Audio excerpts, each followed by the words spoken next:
Well, hello there. How is everyone? I hope you're all well on this fabulous, fabulous Friday. That's it. It's Friday.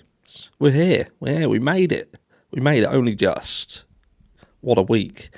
What a week it's been. And have we got some things to talk about today? I'm going to split it into two sort of more bite-sized chunks.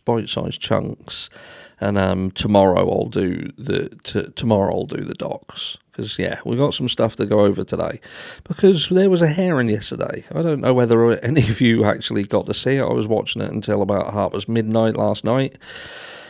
Oh my word. Anyway, you're looking absolutely amazing, by the way, and we're going to get straight in to the meat and potatoes, because what can I say? The first thing I'll say is this, right?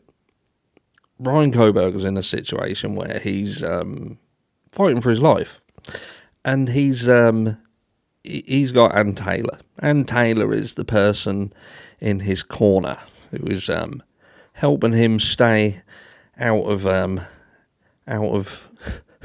don't know, Hell's Gate. Let me just say, are you familiar with the Titanic? Well, Ann Taylor is Brian Koberger's iceberg, because he's going to fucking sink quicker than what the Titanic did if she doesn't start doing her job. Now, I know there's some people who respect Ann Taylor. They think she's doing a good job, but yesterday proved just how bad of a job that she is doing. And we're going to talk about why. Now, there's a situation happening in Idaho right now, and that is that we've got a guy who's been accused of doing a heinous crime, and he may have done it. But regardless of whether he's done it or not, he is entitled to due process. He's entitled to an efficient counsel. He's entitled to be defended to the best of a person's ability, and to be heard out, to be, again, due process. Fair trial, fair. So I ask, if you saw what happened yesterday, do you genuinely think that this is still fair?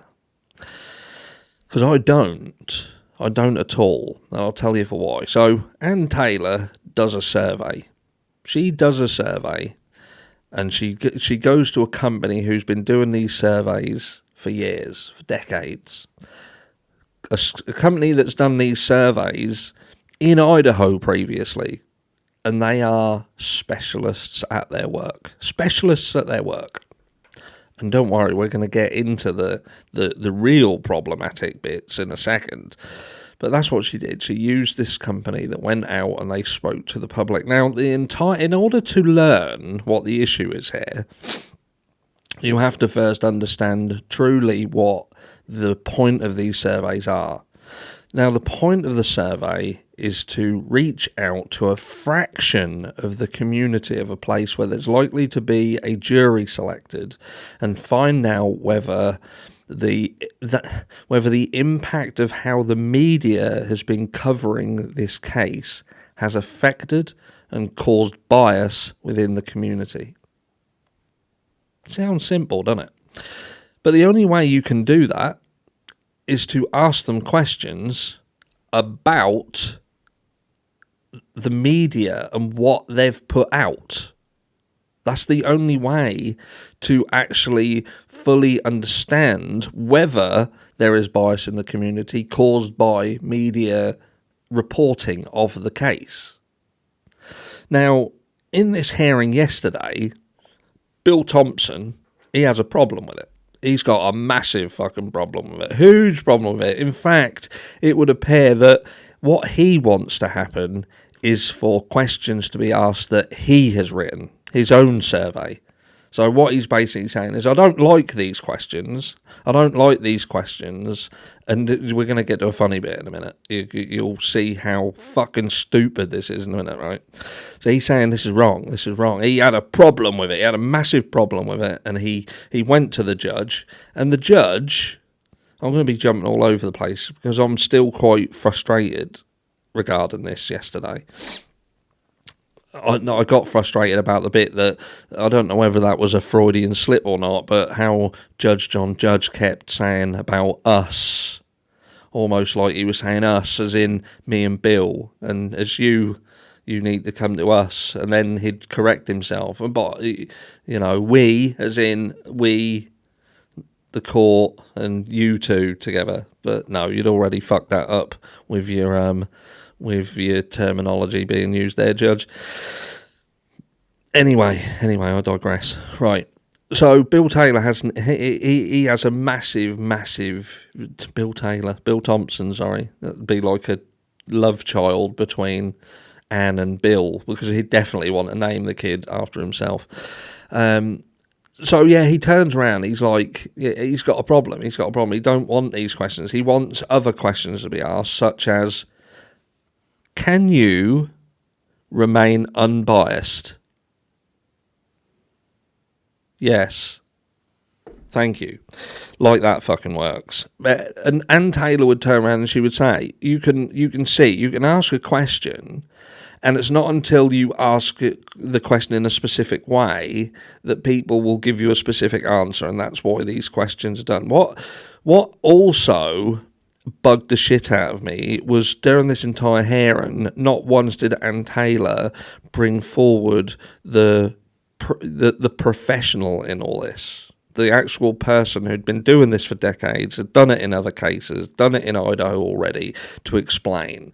Not once did she put that person forward. He was sitting there waiting, like a greyhound waiting to run and chase that like metal rabbit thing what they chase, but she didn't bring him out. So that was one point that was real frustrating. But that's not even the worst one. Right?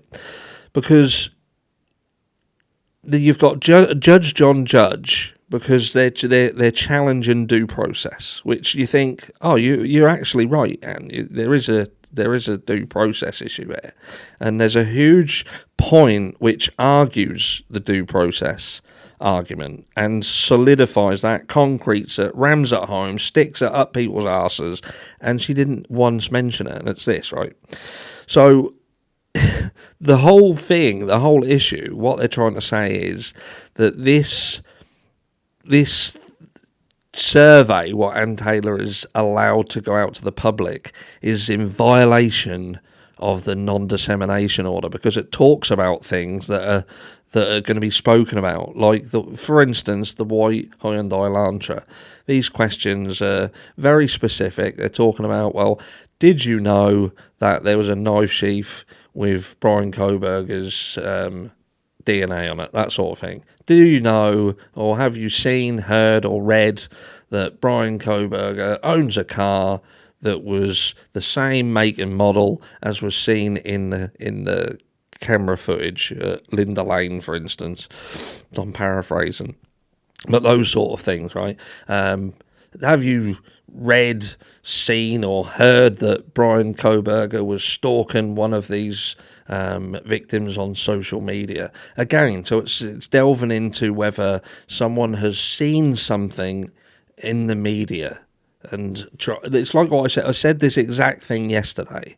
The only way to understand whether there's bias is to understand whether someone has heard something, they've seen something, and ask them that question.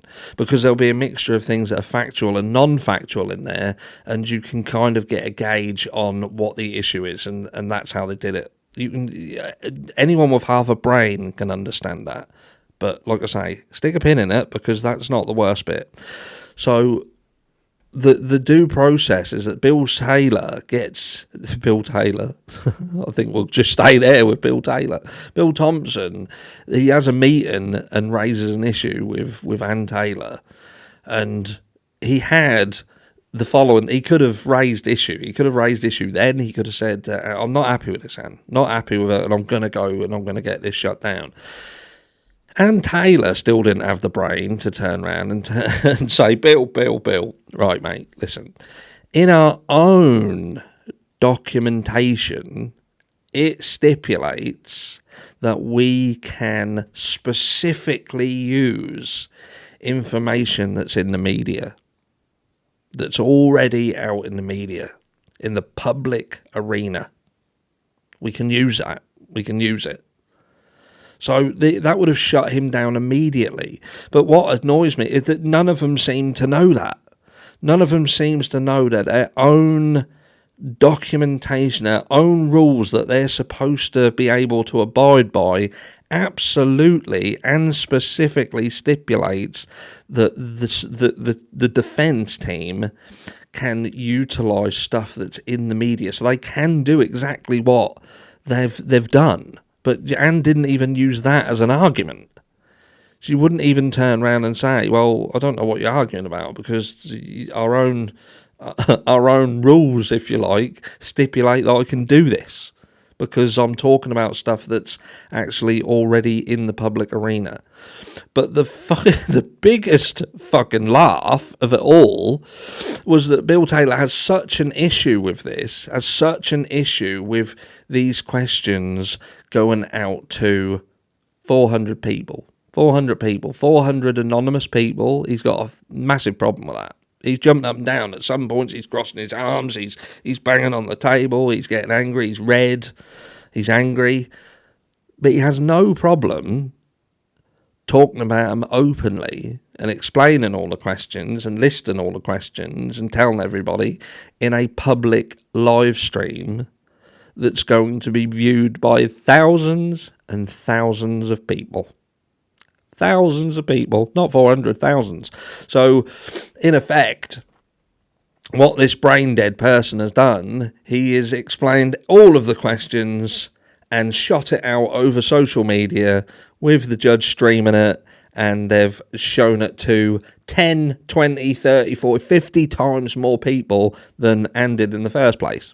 He did that. And in addition to that, they even wanted Anne Taylor, which he did, to explain where the alternative venues were likely going to be in the event of a change of venue. To which Anne is turning around and saying, well, do you really want me to say that here? Do you really? Bearing in mind that this is a public hearing. And they're happy with that. It was an absolute shit show. An absolute shit show. But like I say, Brian Kohberger has got massive, massive problems. Like I say, Anne Taylor is to Brian Kohberger what the iceberg was to the Titanic. I watched someone who basically allowed themselves to get railroaded yet again by the prosecution. There is likely now going to be a situation where this survey, what's been done, gets squashed and they have to start the whole thing again, purely because Anne Taylor couldn't turn around and say, right, no, I've got the professional witness here, he's not a professional, the only thing he's professional at is looking like Santa Claus and stamping up and down when he don't like something. And going behind my back and stopping me from doing my job. When I'm doing my job, he expects me to tell him how I'm doing it, why I'm doing it, and doing it in the way that he wants me to do it, because he knows that's a less effective way of doing it, and you're fucking letting him do it.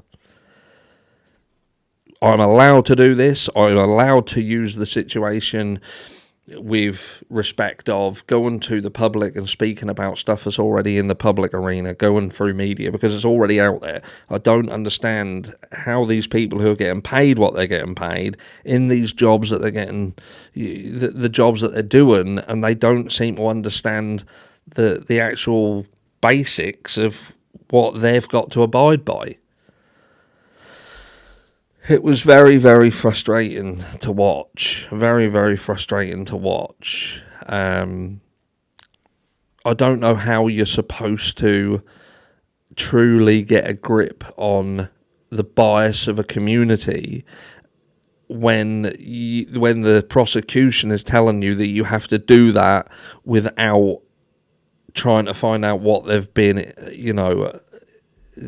subjected to by way of media.